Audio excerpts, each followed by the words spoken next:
ನೋಡಿ ಇಲ್ಲಿ ಕಾಣ್ತಾ ಇದೆಯಲ್ಲ, ಇದು 2 ಎಕರೆ 11 ಗುಂಟೆ. ಇಲ್ಲಿ 2ನೇ ತೇರು 1 ಮತ್ತು 2ನೇ ತೇರು ತನಕ ಇದೆ. ಇಲ್ಲೊಂದು ಕಡ್ಡಿ ಹಾಕಿದ್ದಾರೆ ನೋಡಿ ಚಿಕ್ಕದಾಗಿ ಅಲ್ಲಿ ತನಕ. ಇದು 2, ಮೊದಲನೇದು 2ನೇದು ಅಲ್ಲಿ ತನಕ ಇದೆ.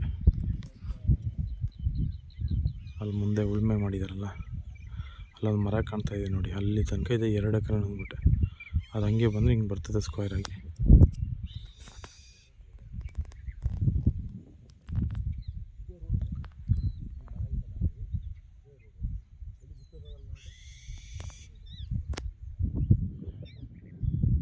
ಇದು ಗುಂಡ್ಲುಪೇಟೆ ಹತ್ರ ಇರೋ ಜಾಗ, ಒಳ್ಳೆ ಲೊಕೇಶನಲ್ಲಿದೆ, ಚೆನ್ನಾಗಿದೆ. ಅದು ಬಂದರೆ ವೈನಾಡು ಬೆಟ್ಟ, ಅದು ಕೇರಳ ಹೇಳ್ತಾರೆ, ಕ್ಯಾಲಿಕೇಟ್ರು ಸುಲ್ತಾನ್ ಬತ್ತೇರಿ, ಅದು ಫಾರೆಸ್ಟ್ ಚೆಕ್ ಪೋಸ್ಟ್ ಅದು.